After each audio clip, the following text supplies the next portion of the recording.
Hello everyone, Bond Kellum again from TheAutoBond, and today we're going to be installing a new car radio into the Nissan Versa. Now, for stock radio, this radio is pretty incredible, I'm not gonna lie, but it can be better, a lot better, and we're gonna make it better today. Now what we're gonna do with this video series is split it up into multiple pieces. This way, if you're only wanting to install a head unit, then you don't have to seek through 15 or 20 minutes worth of video to find that part. So I'm going to cut it up into installing the head unit, installing the subwoofer, and then tuning the whole system. I was considering installing new door speakers as well, but I've heard that the stock speakers can handle a lot of power and sound very good with aftermarket radios, so I'm going to go ahead and skip that part for today, maybe later down the road if I decide I'm not happy with it. But today we're going to just try with the stock speakers. Alright, so first of all, obviously we got to wire the whole thing.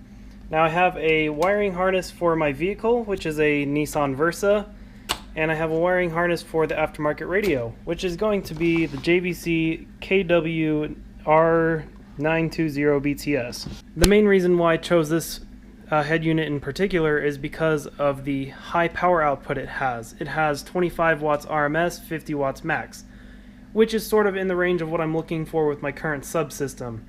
Later down the road though, say if I get Orion HCCA subwoofers and I want to match the door speakers to those, then I'll put an amplifier after the head unit, but for today we're just going to be using the head unit itself to power the door speakers. Now if you want to save a little bit of money, you don't have to buy the wiring harness for your car. You can just cut off the harness that's in there and then match all the wires to that. But this way is much easier to do, much cleaner install, and if you decide you want to go back to factory later down the road, it's not as much work to get it back to the factory radio. Hopefully later down the road I'm going to get an electric car like the Chevrolet Volt, so I'm going to make it as easy as possible to install the stock stereo again when I decide to sell it. Now usually the harnesses will be of similar color or the same color, and you just match the colors of the wires to each other and then there you go. You solder them together and you're done. But in this case, it's not really looking like they're all the same color. And of course I got the steering wheel controls here too, and I'm going to try and figure that out because I really want to keep the steering wheel controls, but not 100% necessary, and if it doesn't work then it's not the biggest loss in the world. I think I'm going to have to look at a wiring diagram and make sure that these are the same colors, because the colors do look the same, but some of them are lighter shades than other, and that's enough to make me question whether or not they're the same or not. So I'm going to look up the diagrams real quick and make sure just to verify. So here I have pulled up the diagram on the harness that I've ordered, and right here is the diagram for the radio harness. And I'm just going to compare the colors and make sure that they're the same. And if they are, then we'll go ahead and start soldering. So basically what I'm looking for is I'm looking for the colors here and then the colors here, and making sure that they're the same thing.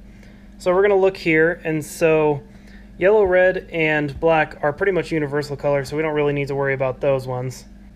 Blue and white is the remote wire for the amplifier, so we're going to look over here, and it looks like it's going to be blue instead of blue and white. So now we're going to look back over here, and it looks like green is going to be this rear speaker left positive. So we're going to look at the green on this side, left rear speaker positive. So it is the same. And we just want to go through and verify all the colors, and if they all match up, then we just match the colors from this harness to that harness. Although obviously some of the colors are going to be slightly different, but close enough that we'll be able to match them pretty well.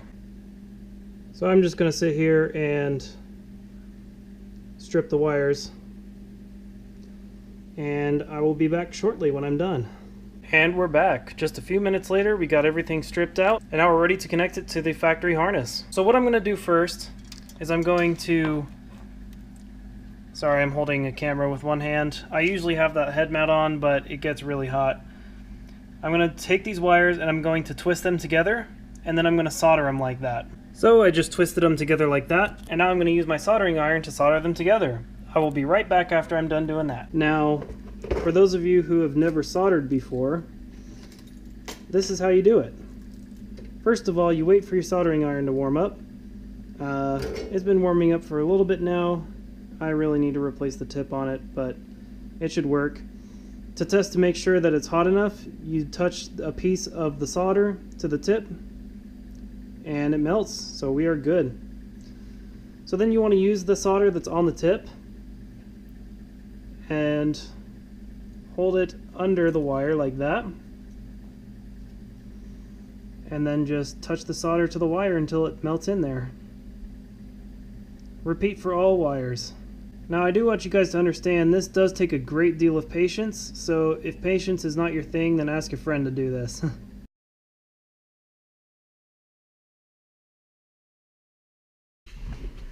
Alright, so now we're going to uninstall the radio that I currently have in here, and we're going to install the new one. So first I'm going to take off all of my accessories so that nothing gets in the way. Just set it in the passenger seat.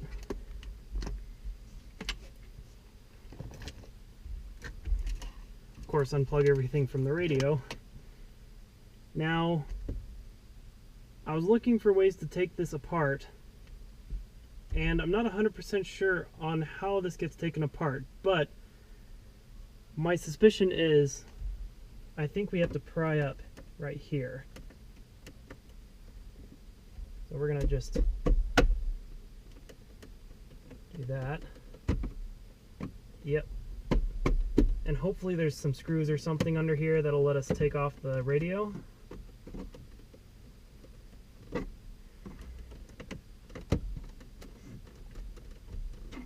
Now normally you should use a trim removal piece, but I do not have one, so I'm just gonna hope that I don't break this.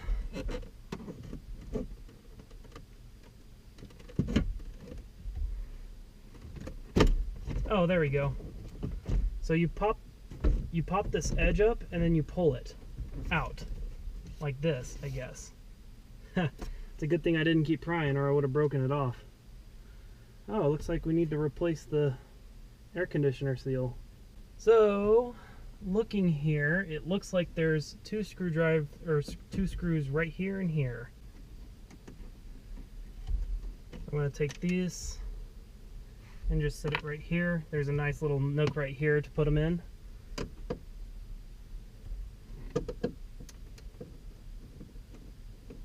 I hope these are the only screws. So then hopefully we can just pull out.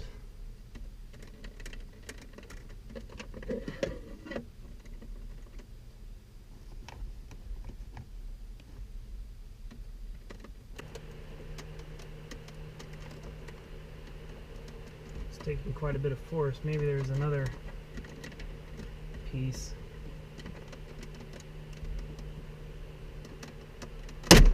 Oh. There we go. Hopefully I didn't just snap something off. Alrighty here. Now you guys can't see it, but there are two clips back here. One for the hazard lights and one for the SRS module, or for the light that tells you that the passenger light is turned, or the passenger airbag is turned off. So we're just going to set that to the side. And now it looks like we just unscrew the radio. Now the Nissan Versa takes a double DIN radio, which means that it takes up the equivalent of 2 single DIN slots, which is one of those thin radios that you see in a lot of other cars. This one takes double DIN, so you could put a touch screen in here, you could put navigation, you could put a DVD player, whatever you want in here. If you want a single DIN radio, which would be one of those thin ones, and then like a little pocket on top, you'd have to get an adapter for that. But I have a double DIN radio, and I am more than happy with it.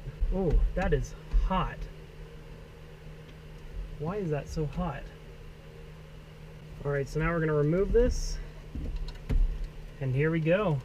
I'm wondering what all of these... there's a bunch of littler harnesses on here, so we're going to see if I have the correct torque screw for this. Haha, this one fits.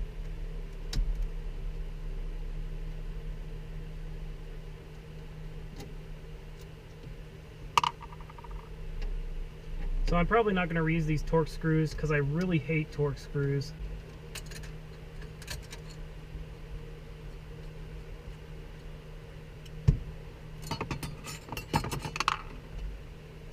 Alright, now we're going to unclip the radio.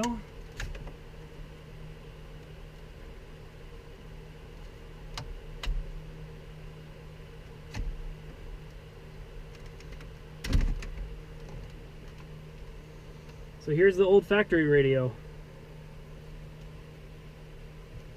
I'll just set that on the floor for now. So now what I'm looking for is a good grounding point for the radio. And it looks like, when I reach behind here, I thought this initially was one of these clips, but it's not. It feels like it actually connects to the frame. So we're gonna try it. So I'm going to hide this wire for now.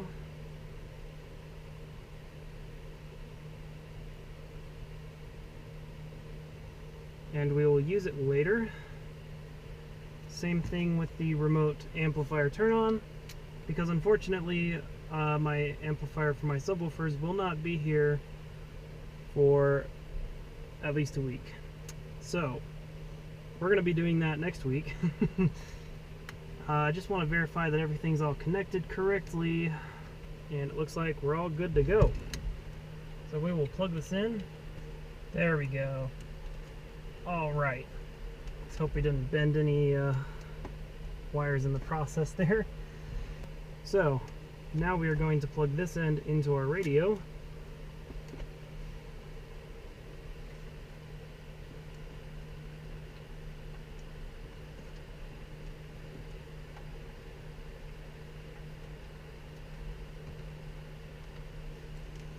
Like so. I don't smell anything burning. We're going to set that up there for the moment. So, the moment of truth.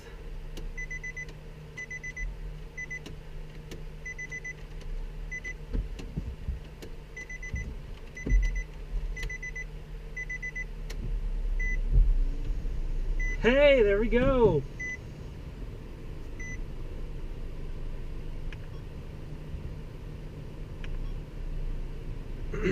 Cool. So now we have our radio.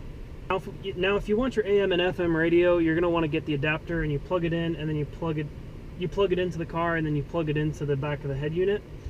It's really self-explanatory when you see it, but I don't listen to the radio, AM or FM, because honestly everything on the radio is pure crap. So I'm going to link my phone up with Bluetooth. We're going to figure out how to do that here. Source maybe?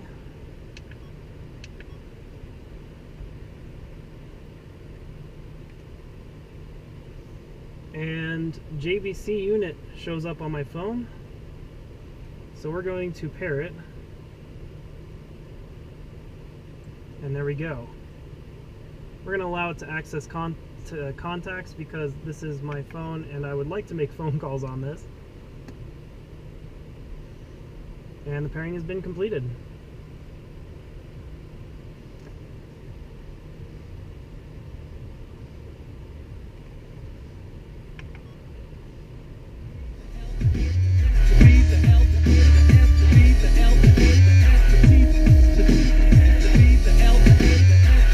We got music! Alright, so sounds like everything's working. Interesting, the airbag light is flashing.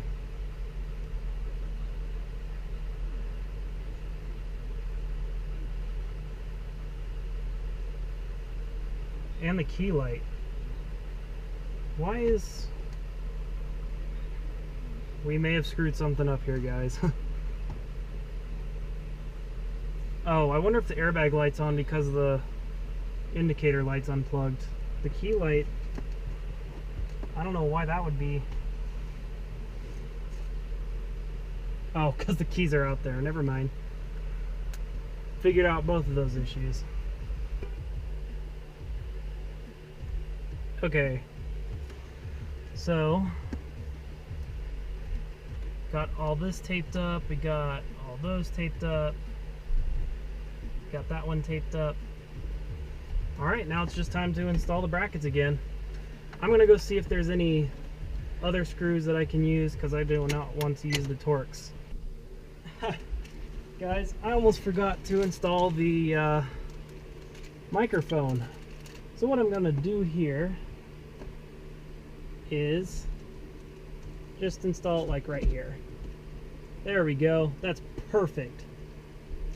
Perfect! As you can tell, I'm getting a little bit tired. So now we're going to run this across the windshield.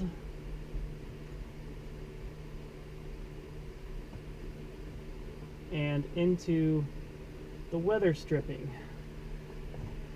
Or at least that's how I'm going to do it, because I'm too lazy to pull off this side panel. Now, in most cars, you can pull off this side panel.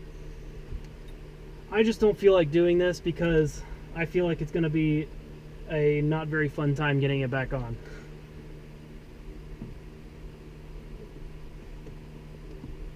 So just tuck that in there.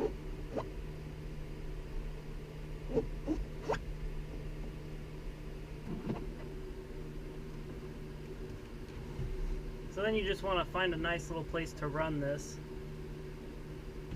And looks like I can just run it across here.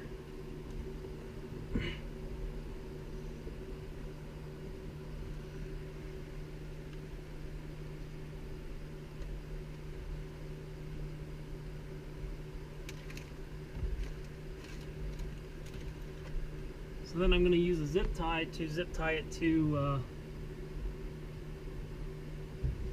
something. What am I going to zip tie it to? I'm going to zip tie it to the brake pedal mount. I'm just going to stick a coat hanger down there.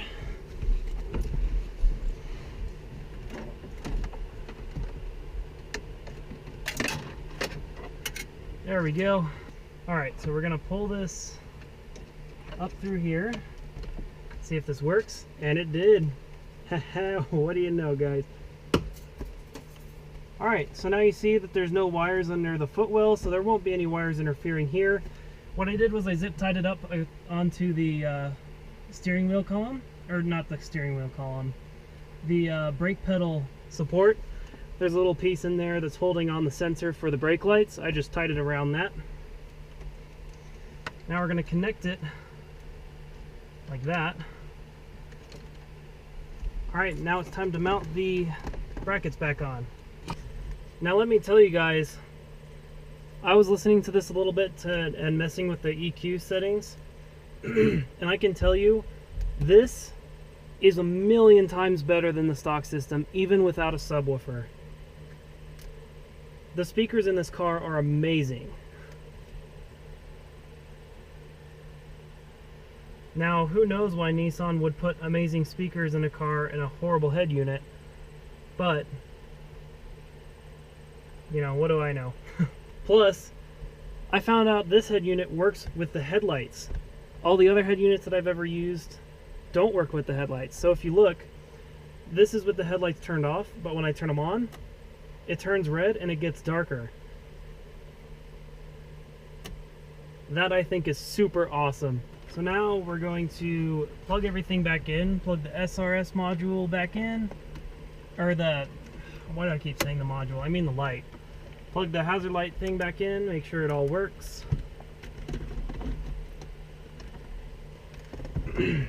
Alright, so now we're going to, the clip points are here, here, here, in the middle, and same on both sides.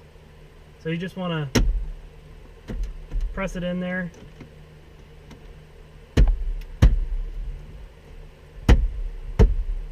There we go. Screw the top ones in, and then we're going to set the top piece back on. So we just slide it into the top like that, and then give it a good little whack.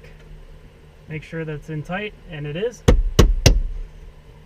Now we're going to fire it up and test it.